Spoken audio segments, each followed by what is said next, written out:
بسم الله الرحمن الرحيم وبه نستعين سبحانك لا علم لنا إلا ما علمتنا إنك أنت العليم الحكيم. الحمد لله رب العالمين والصلاة والسلام على سيد المرسلين وعلى آله وصحبه أجمعين ومن تبعهم بإحسان إلى يوم الدين. أعوذ بالله من الشيطان الرجيم. بسم الله الرحمن الرحيم. آمن الرسول بما أنزل إليه من ربه والمؤمنون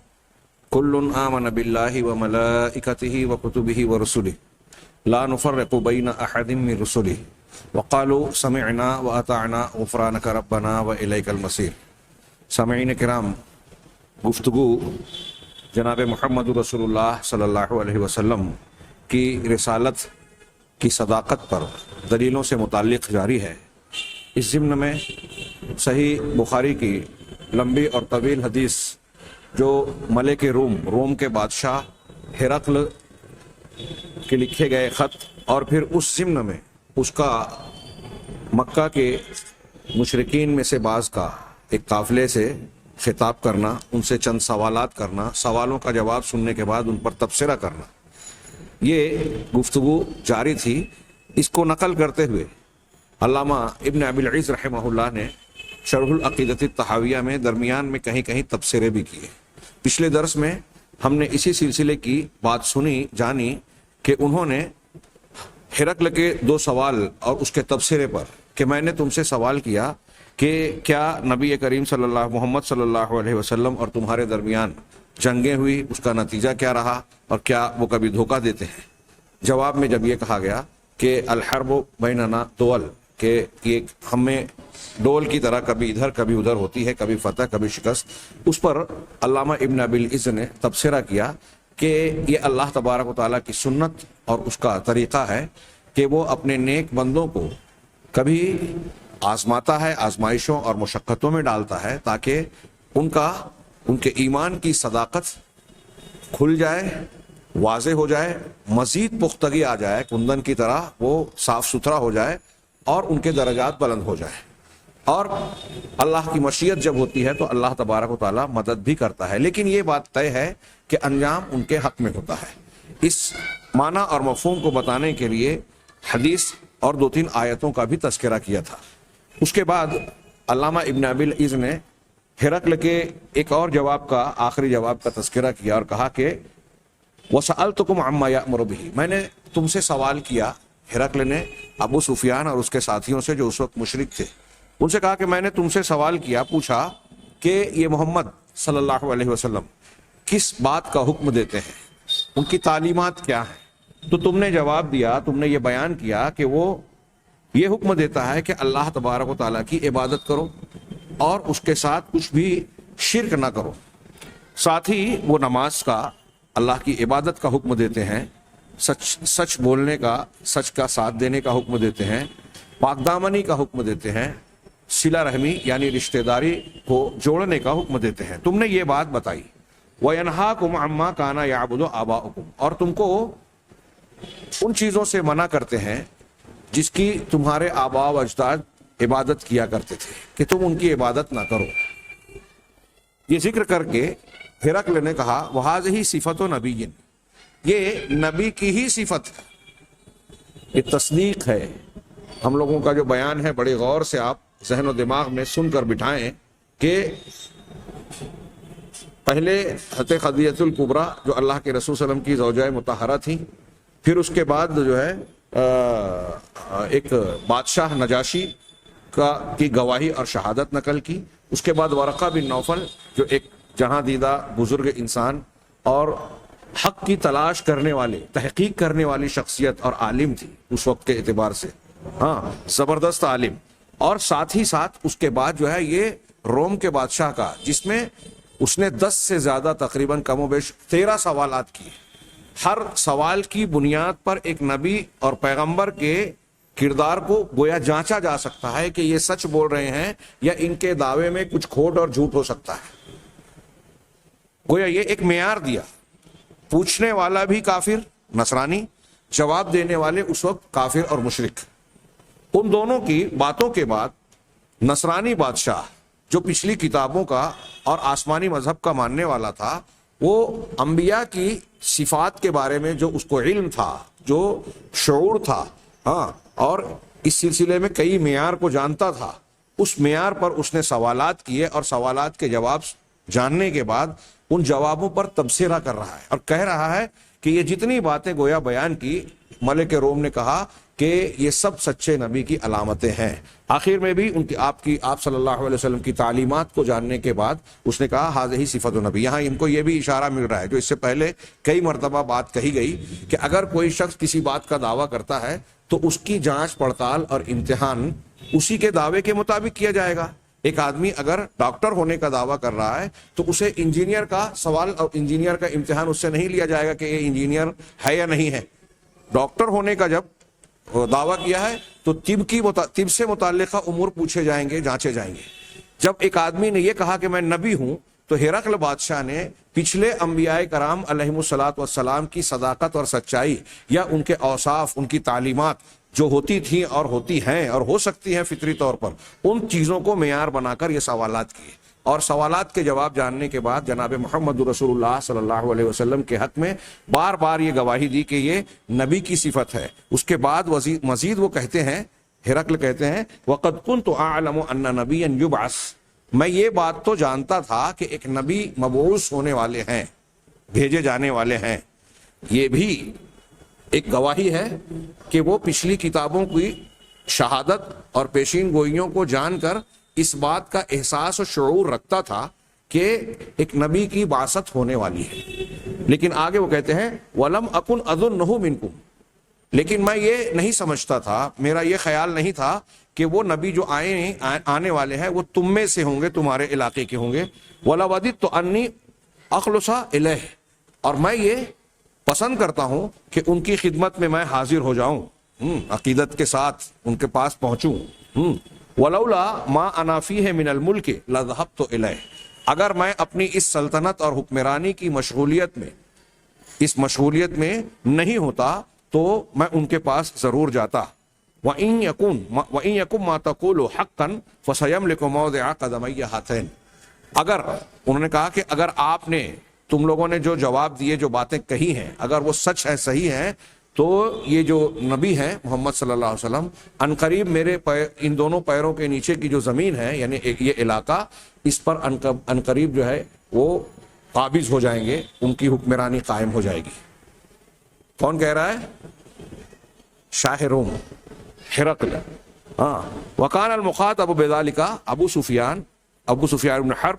وَهُوَ حِينَئِذٍ كَافِرٌ مِّنْ أَشَدِّ النَّاسِ بُغْضًا وَعَدَاوَةً لِلنَّبِيِّ صلی اللہ علیہ وسلم۔ علامہ ابن ابلیس کی یہ عبارت ہے، وہ کہتے ہیں کہ مخاطب ابو سفیان ابن حرب تھے جو اس وقت کافر تھے، اور صرف کافر ہی نہیں بلکہ نبی صلی اللہ علیہ وسلم سے بغض اور عداوت میں، دشمنی میں، آپ سے کینہ کپٹ رکھنے میں لوگوں میں سب سے زیادہ شدید اور سخت لوگوں میں سے تھے۔ ابو سفیان ابن حرب کہتے ہیں کہ تب میں نے، جب ہرقل نے یہ بات کہی اور ان سے بات چیت سے فراغت کے بعد وہ نکلنے لگے دربار سے ہرقل کے، تو کہا، میں نے نکلتے ہوئے اپنے ساتھیوں سے کہا لقد امرا عمرو ابن ابی کبشہ، کہ ابن ابی کبشہ کا معاملہ تو بہت بڑا ہو گیا ہے۔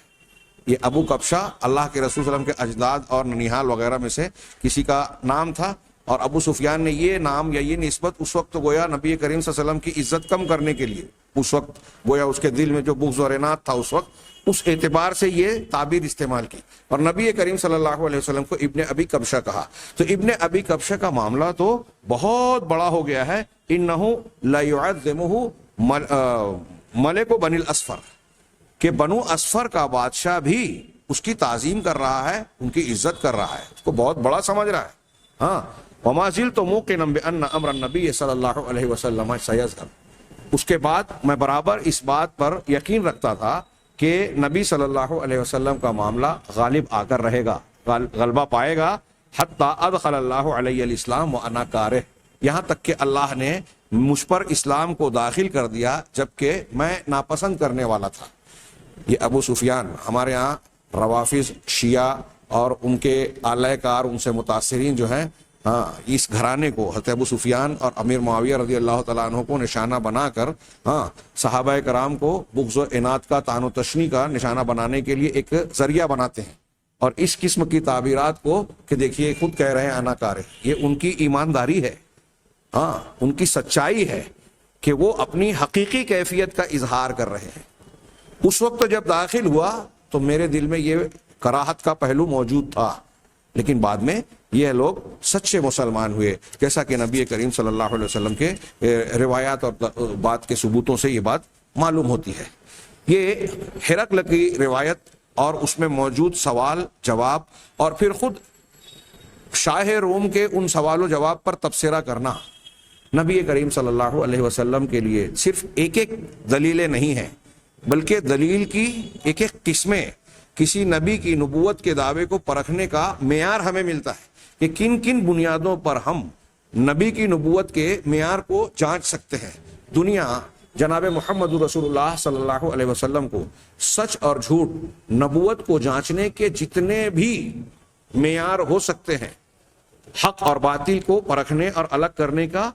جتنی کسوٹیاں ہو سکتی ہیں ان تمام پہ پرکھ لیں، ہر کسوٹی پر بالکل صاف اور روشن طریقے سے یہ بات نظر آئے گی کہ جناب محمد رسول اللہ صلی اللہ علیہ وسلم نبی برحق ہیں۔ دنیا کی نجات آپ کی تعلیمات اور آپ پر ایمان لائے بغیر، آپ کی تعلیمات کو اختیار کیے بغیر ممکن نہیں ہے، اور آپ کی تعلیمات نہ صرف عقیدت اور عزت ایمان کی بنیاد پر بلکہ دلائل اور عقلیات کی بنیاد پر بھی دنیا کے لیے سب سے مفید، سب سے بہتر اور سب سے موزوں ہے۔ یہ چند باتیں ہوئی، ابھی ہم آگے یہ جانیں گے کہ اللہ تبارک و تعالیٰ نے چونکہ آپ کو خاتم النبیین بنایا، ہر کسی کے لیے حجت و دلیل اور معیار نجات بنایا، اس لیے اللہ تبارک و تعالیٰ نے ربوبیت کے بعد، جیسا کہ پچھلے دروس میں علامہ ابن تیمیہ کا قول میں نے پیش کیا، ربوبیت کے بعد سب سے زیادہ دلائل اللہ کے نبی صلی اللہ علیہ وسلم کی صداقت پر فراہم کیے ہیں۔ علامہ ابن ابی العز کا کلام اس ہرقل کی روایت کو ذکر کرنے اور اس پر بعض تبصرہ کرنے کے بعد یہ جاری ہے۔ وہ کہتے ہیں وَمِمَّا يَنبَغِي أَن يُعْرَفْ، کہ ایک بات کا جان لینا مناسب یہ ہے کہ دل میں ان ما يحصل في القلب بمجموع امور قد لا يستقل بعضها به، کہ دل کو کسی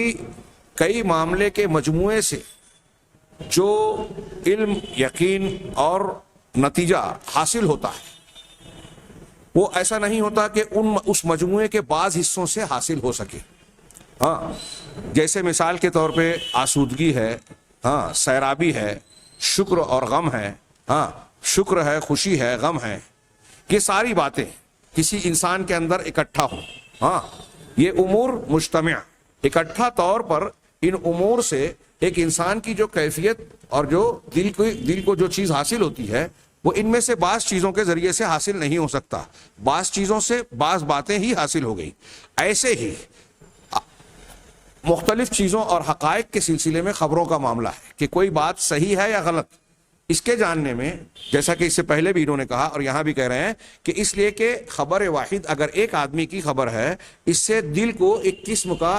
ہلکا علم ہوتا ہے۔ یہاں نوع ظن انہوں نے کہا ہے، میں ظن کا ترجمہ نہیں کر رہا ہوں اس لیے کہ کچھ لوگ اس کے بارے میں غلط فہمی پھیلاتے ہیں کہ ظن کا معنی شک، یہاں شک نہیں۔ اگر ایک آدمی نے آ کر خبر دی، اب وہ ثقہ سچا ہے لیکن واحد اور اکیلا آدمی خبر دے رہا ہے، تو اسے اگرچہ اس کا علم تو حاصل ہوا لیکن ابھی بڑی پختگی اور یقین حاصل نہیں ہوا۔ اب ایک آدمی نے اسے خبر دی، اب دوسرا اس خبر کو آ کر پھر مزید دے رہا ہے، تو یہ اس کو تقویت پہنچاتا ہے، تائید کرتا ہے۔ پہلے کی خبر کو گویا قوت مل گئی دوسرے سے، ہاں پھر اس کے بعد مزید تیسرا، چوتھا اور کچھ قرائن ملتے جاتے ہیں، یہاں تک کہ وہ خبر اور وہ بات جو پہلے شخص نے بتائی تھی وہ یقین کی حد تک پہنچ جاتی ہے، اور اس یقین میں بھی جب اور زیادہ سچائیوں کے علامات ملتی جاتی ہیں تو وہ یقین بڑھتا جاتا ہے اور مضبوط سے مضبوط تر ہوتا جاتا ہے۔ یہی معاملہ کسی کے سچ اور جھوٹ کے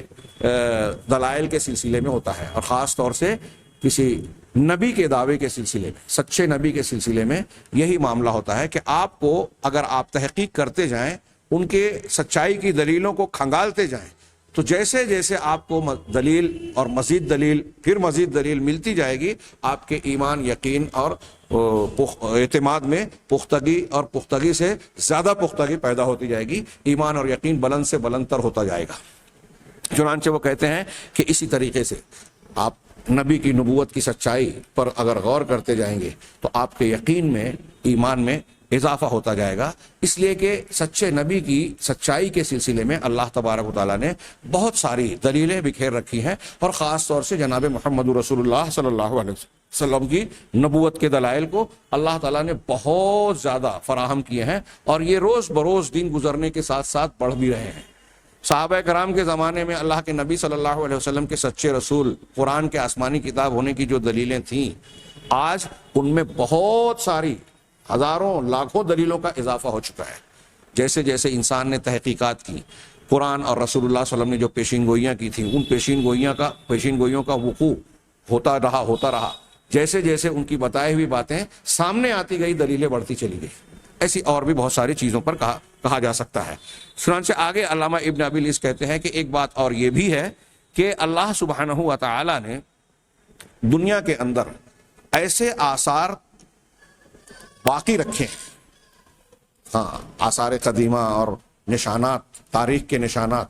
تو اس بارے میں کہہ رہے ہیں کہ اللہ تبارک و تعالیٰ نے دنیا میں ایسے آثار اور ایسے نشانات برقرار اور باقی رکھے ہیں جو یہ دلالت کرتے ہیں کہ انبیاء کرام علیہم الصلاۃ والسلام اور ان پر ایمان لانے والے مومن بندوں کے ساتھ ماضی میں کیا واقعات ہوئے ہیں، ان کا انجام کیا ہوا ہے، ان کے معاملات کیا ہوئے ہیں۔ اسی طریقے سے تاریخ میں ایسے آثار بھی دنیا کے اندر پائے جاتے ہیں، اللہ تعالیٰ نے باقی رکھے ہیں، جو یہ بتاتے ہیں کہ اللہ تبارک و تعالیٰ نے نبیوں کو جھٹلانے والے اور انبیاء کرام کی مخالفت کرنے والوں کے ساتھ کیا کیا۔ بہت اہم پہلو ہے یہ بھی دلیل کا۔ ہم دنیا کے معاملات میں مسلمان، غیر مسلم، سب یہ کہتے ہیں کہ تاریخ بہت بڑا گواہ ہے، تاریخ کی شہادت ہے، تاریخ گواہی دیتی ہے۔ تاریخ کی گواہی کا مطلب کیا ہوتا ہے؟ دنیا میں انسانی سماج اور معاشرے میں جو واقعات پیش آتے ہیں، ان واقعات میں جو نتائج برآمد ہوتے ہیں کہ اچھے کا اچھا نتیجہ ہوتا ہے، برے کا برا نتیجہ ہوتا ہے، یہ تاریخ کی گواہی ہے۔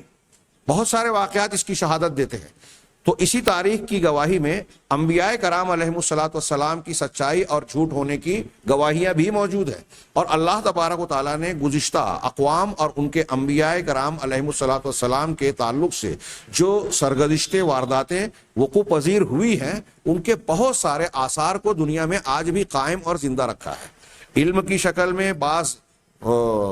کھنڈرات اور نشانات کی شکل میں، جسے دیکھ کر انسان کے لیے ان واقعات کی رودات تازہ ہو جاتی ہے۔ جیسے آگے کہہ رہے ہیں، جیسے طوفان کا ثبوت۔ طوفان، نوح علیہ الصلوۃ والسلام کی قوم پر عذاب آیا، طوفان، یہ صرف قرآن میں اس کا ذکر نہیں ہے، توراۃ انجیل میں بھی ہے۔ اور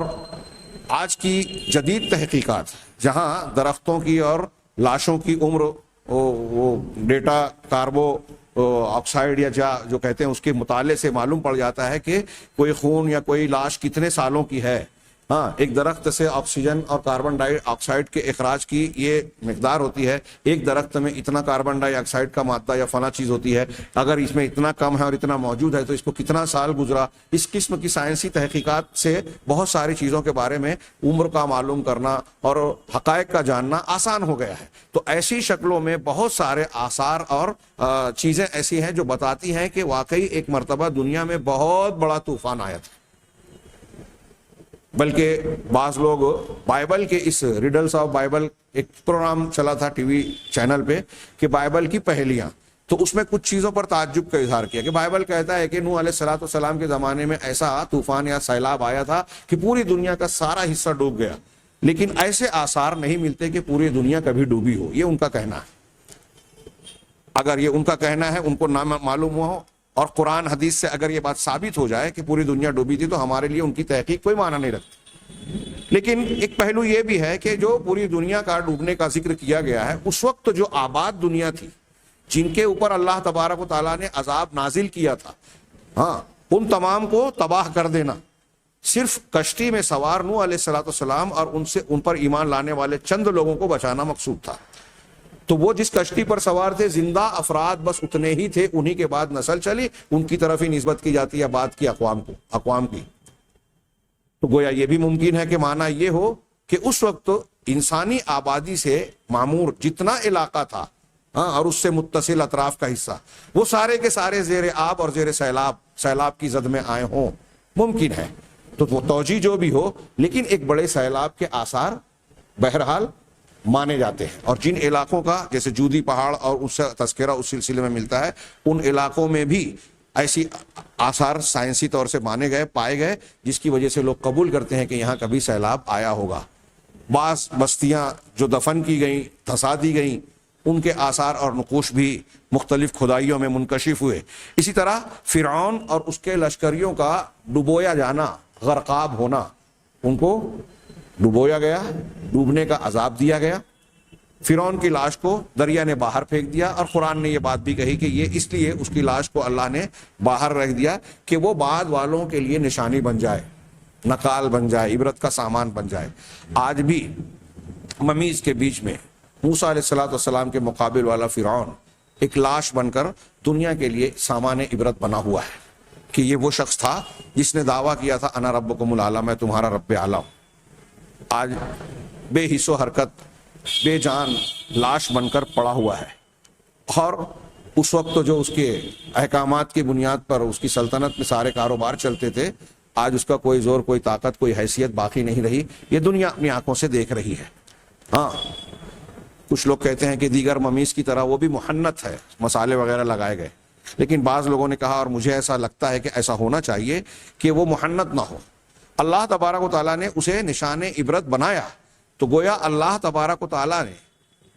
ماضی کے ایسے بعض معاملات اور چیزوں کو باقی رکھا ہے۔ عاد و سمود کے کھنڈرات وادی ہجر میں، عربوں سے علاقے میں آج بھی موجود ہے۔ بحر مردار میں عذاب کے آثار آج بھی دیکھے جا سکتے ہیں کہ وہاں کا معاملہ، وہاں کے پانی کا معاملہ، جس میں کوئی جاندار آج بھی نہیں جی پاتا، کوئی مچھلی زندہ نہیں رہ پاتی، اس کے اپنے ایک اثرات ہیں، عذاب کے ایک اثرات ہیں۔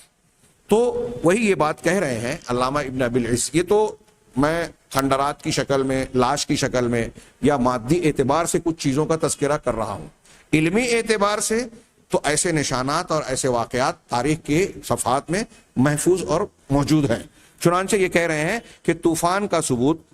فرعون اور اس کے لشکروں کا ڈبایا جانا، غرقاب ہونا، اور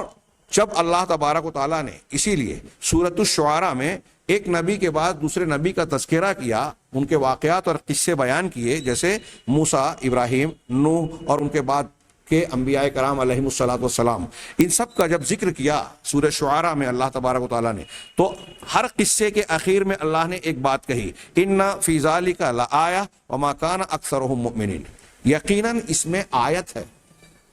نشانی ہے۔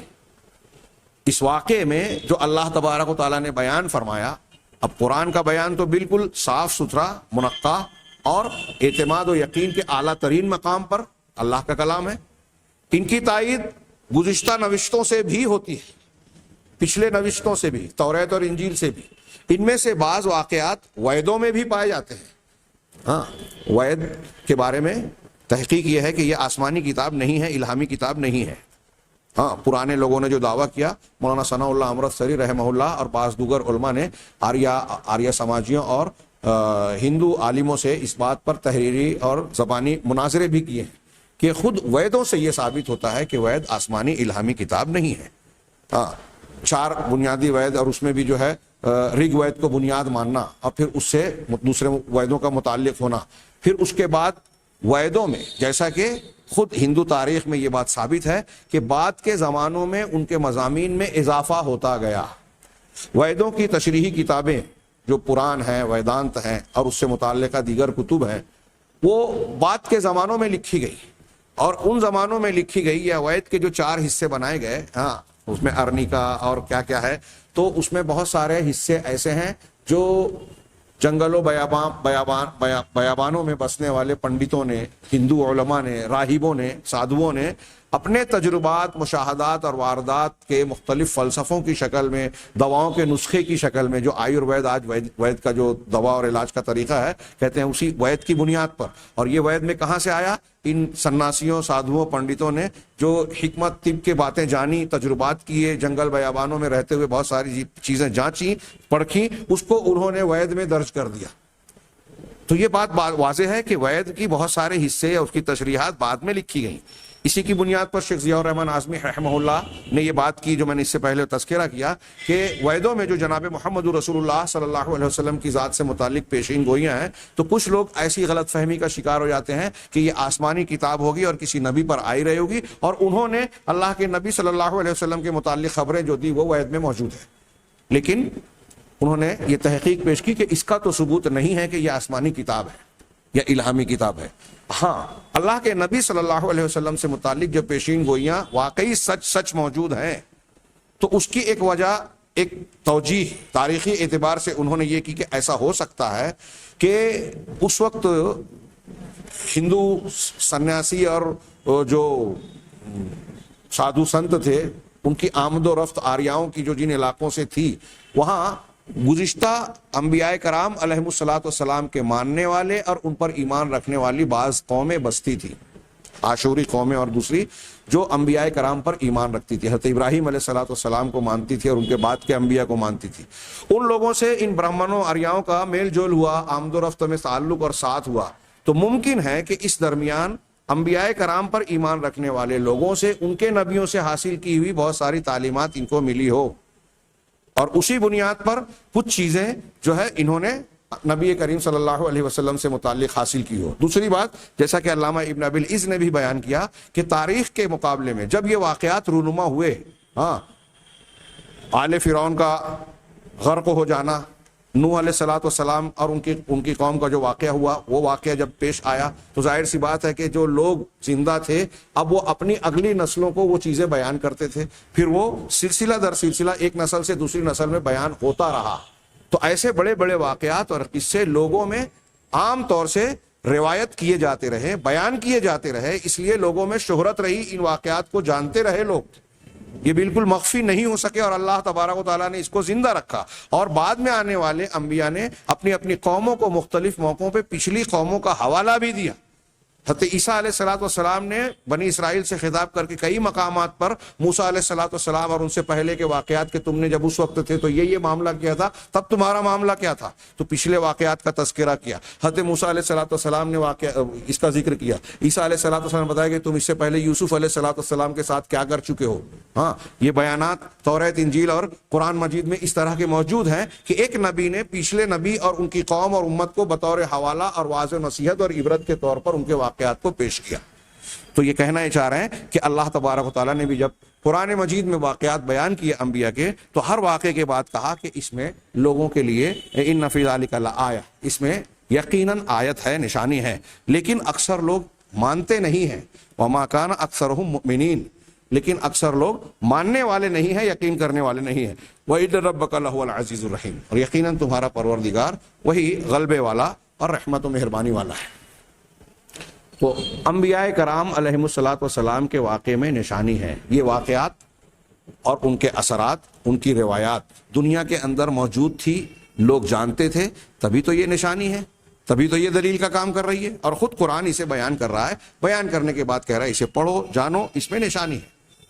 ان واقعات میں اگر انسان غور کرے تو یہ معلوم ہوتا ہے کہ سچے نبی کیسے ہوتے ہیں, ان کی صفات, تعلیمات, اوصاف, کردار کیسے ہوتے ہیں, ان کے ماننے والے کیسے ہوتے ہیں, ان کے ساتھ کیا معاملات ہوتے ہیں, ان سے جھٹلانے والوں کا معاملہ کیسا ہوتا ہے, ان کا رویہ کیا ہوتا ہے, اور پھر دونوں کے ساتھ اللہ تبارک و تعالیٰ کا قانون کیا کرتا ہے, نتیجہ کیا ہوتا ہے. فرعون, آل فرعون, بادشاہ, وقت کی سلطنت, سب کچھ ہاتھ میں. موسیٰ علیہ الصلوۃ والسلام اس طرح پیدا ہو رہے ہیں کہ ان کو بھی چھپ چھپا کر پانی کے حوالے کرنا پڑا ان کی والدہ کو بچپن میں ہی. ایسی مفلوق الحال کیفیت, لیکن معاملہ کیا ہوا, آپ کی دعوت فرعون کے سامنے کامیابی سے ہمکنار ہوئی. پورے اس میں کتنے نشیب و فراز آئے. فرعون نے اپنی تمام تر قوت کے ساتھ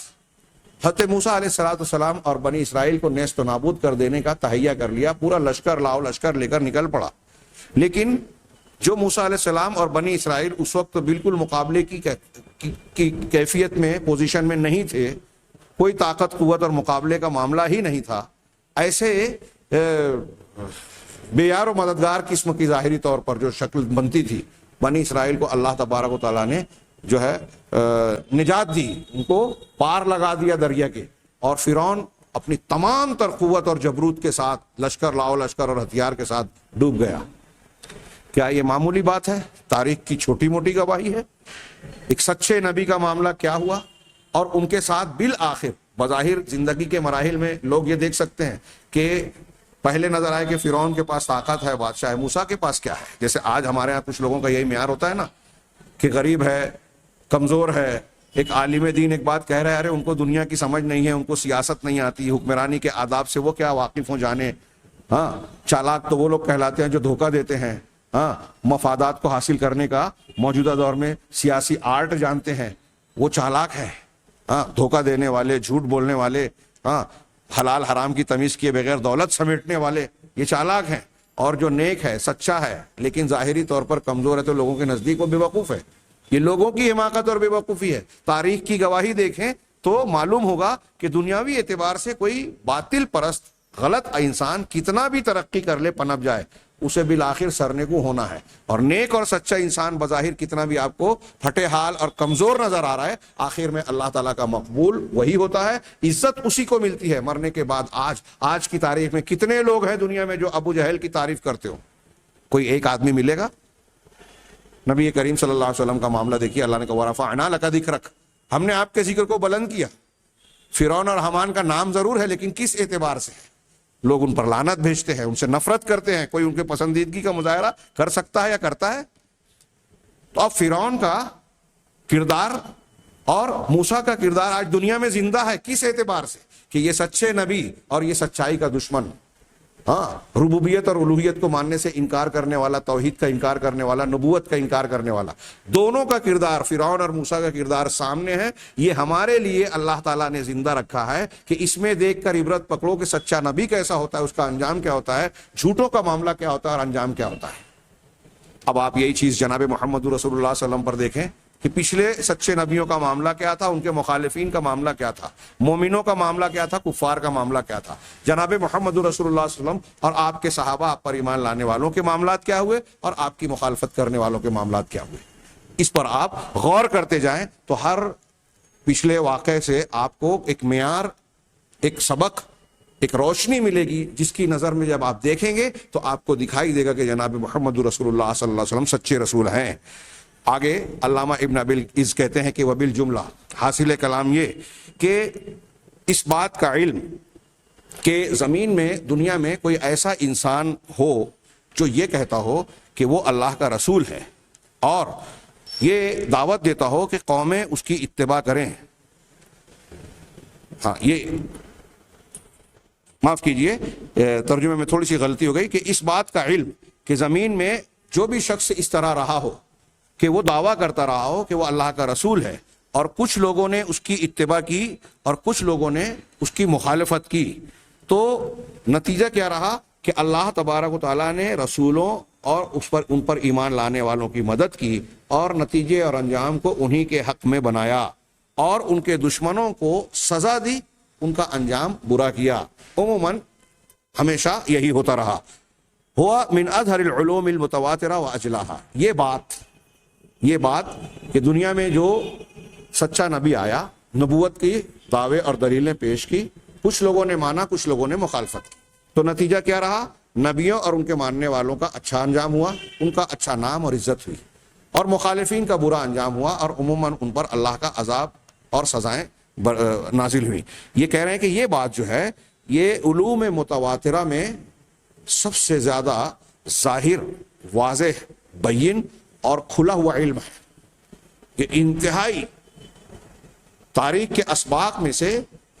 انتہائی واضح سبق ہے، جس کو عام لوگ عام زبان میں نبوت اور رسالت کو نہ کہتے ہوئے بھی جو عام زبان میں کہتے ہیں کہ جن لوگوں نے، جب کسی بھی قوم نے اگر برائی کی تو اس کا انجام برا ہوا، اچھائی پر جو چلے ان کا انجام اچھا ہوا، یہ وہ شعور اور علم نہ رکھتے ہوں، لیکن حقیقت میں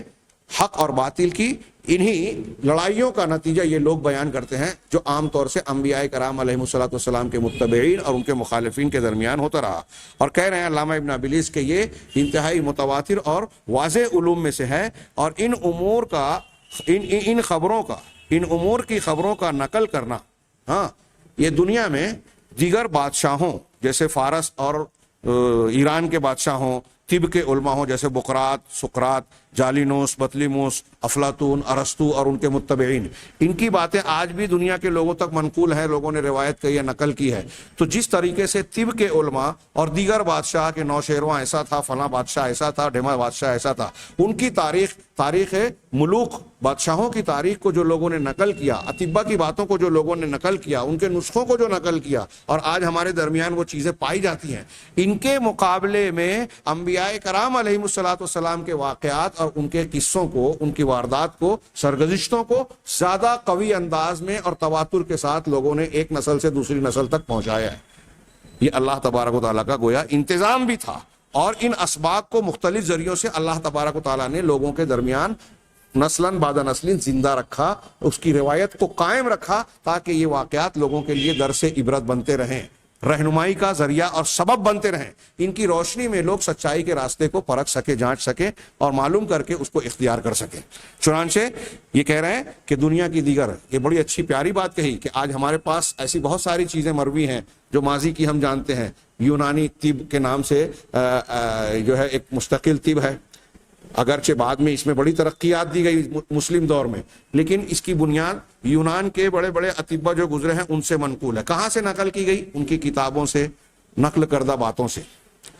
تو یہ جو یونانی اطباء، ان کی طب، ان کے فلسفے جو آج ہمارے درمیان پائے جاتے ہیں، ہاں، پرانے قدیم زمانے کے بادشاہوں، قوموں اور ان کی زبانوں یا ان کے بعد مخطوطات، کھدائیوں میں حاصل ہونے والی بہت ساری نشانیاں، علامات، اس دور کے علوم اور تحقیقات، آثار قدیمہ، میوزیم اور کھنڈرات سے جو ہمیں حاصل ہوتی ہیں، ان سب چیزوں کے مقابلے میں انبیاء کرام علیہم الصلوۃ والسلام اور ان سے متعلقہ امور کے بارے میں جو باتیں ہم تک پہنچی ہیں وہ ان باتوں سے زیادہ محفوظ اور تواتر کے درجے سے پہنچی ہے۔ اب یہ آگے کہہ رہے ہیں وَنَحْنُ الْيَوْمَ إِذَا عَلِمْنَا بِالتَّوَاتِرِ مِنْ أَحْوَالِ الْأَنْبِيَاءِ وَأَوْلِيَائِهِمْ، آج کے دن ہم جب تواتر کے ساتھ انبیاء کرام علیہم الصلوۃ والسلام کے حالات، ان کے دوستوں اور ان کے دشمنوں کے نتائج اور حالات کو جانتے ہیں، تو یقینی طور سے ہمیں یہ علم حاصل ہو جاتا ہے کہ یہ جو انبیاء کرام تھے وہ حق پر تھے، اور یہ بات ہم کو بہت سارے طرق اور بہت ساری شکلوں میں معلوم ہوتا ہے۔ ان میں سے ایک شکل یہ ہے کہ انہم اخبر الامم بما سیکون من انتصارہم، کہ ان انبیاء کرام نے اپنی امتوں کو یہ خبر دی تھی کہ عنقریب اللہ تبارک و تعالیٰ ان کی مدد کرے گا، ان کو غلبہ حاصل ہوگا، اور ان کے جو دشمن ہیں بظاہر وہ کتنے بھی طاقتور، قوی اور وقت کی بادشاہت کے مالک ہوں، اللہ تبارک و تعالیٰ ان کی مدد نہیں کرے گا، اور نتیجہ ان کا برا ہوگا اگر وہ ایمان نہیں لاتے، توبہ نہیں کرتے۔ یہ انبیاء کرام نے اس وقت کہی تھی۔ اب تھوڑی دیر کے لیے سوچیے علامہ ابن ابی العز یہاں بیان کیا کرنا چاہتے ہیں کہ اس وقت جب یہ واقعات ہو رہے تھے تو اس وقت بہت ساری دلیل نہیں تھی، لیکن آج ہم تواتر کے ساتھ جانتے ہیں کہ نبیوں نے اپنے ماننے والوں سے کہا، اپنی قسم پرسی اور ظاہری بے قوتی کے باوجود کہا کہ اللہ ہماری مدد کرے گا، غلبہ ہمیں ملے گا۔ نبی کریم صلی اللہ علیہ وسلم ہجرت کر رہے ہیں اور کہہ رہے ہیں سراقہ بن مالک سے کہ عنقریب ہم روم و فارس کی سلطنت کے مالک بنیں گے۔ ہاں، خندق کھود رہے ہیں، آپ مدینہ کے اطراف میں مدینہ کے دشمنوں کو روکنے کے لیے خندق کھود رہے ہیں، اور اس وقت جب ضرب لگا رہے ہیں چٹان پر تو کہہ رہے ہیں کہ میں جو ہے سفید اور زرد سلطنتوں کی، یعنی یہ روم اور کسرا اور یمن کی بادشاہتوں کو دیکھ رہا ہوں کہ وہ ہمارے میرے ماننے والے صحابہ کرام کے زیر نگی آئیں گی، ان پر قبضہ ہوگا۔ ابھی حالات ظاہری طور پر بالکل مخالف ہیں، اور اس کے برخلاف ہم پیشین گوئیوں میں وہ بات پڑھیں گے۔ تو اب اس وقت تو یہ بات نہیں ہوئی تھی، لیکن آج ہم دیکھ رہے ہیں کہ جیسا اللہ کے رسول صلی اللہ علیہ وسلم نے فرمایا تھا ویسا ہی ہو رہا ہے، جیسا دیگر انبیاء نے کہا تھا۔ جس وقت کہا تھا اس وقت تو لوگوں کی سمجھ میں آیا ہو نہ آیا ہو، بعد میں واقعات ویسے ہی ہوئے جیسے نبیوں نے خبر دی تھی۔ یہ ہمارے رات کے لیے تواتر سے مروی دلیلوں کی شکل میں موجود ہے۔ اسی طریقے سے ان دلیلوں میں سے ایک یہ بھی ہے کہ جو اللہ تبارک و تعالیٰ نے ان رسولوں کی مدد کی اور اس کے دشمنوں کو ہلاک کر دیا۔ ہاں، اذا عرف الوجہ الذی حصل علیہ، جب ان کی مدد اور دشمنوں کی ہلاکت کی شکل و صورت اور تفصیل ہم کو معلوم ہوتی ہے، جیسے فرعون کا غرق ہونا، قوم نوح کا غرق ہونا اور ان کی باقی دوسری حالات، تو اس سے رسولوں کی سچائی اور زیادہ کھل کر ہمارے سامنے آ جاتی ہے۔ یہ اس میں ایک باتیں بہت مزید ہیں، ہم انشاءاللہ اسی بات کو اگلے درس میں جاری رکھیں گے۔ اللہ تبارک و تعالیٰ سے دعا ہے کہ وہ ہمیں صحیح علم اور صحیح عمل کی توفیق دے۔ وآخر دعوانا ان الحمد للہ رب العالمین۔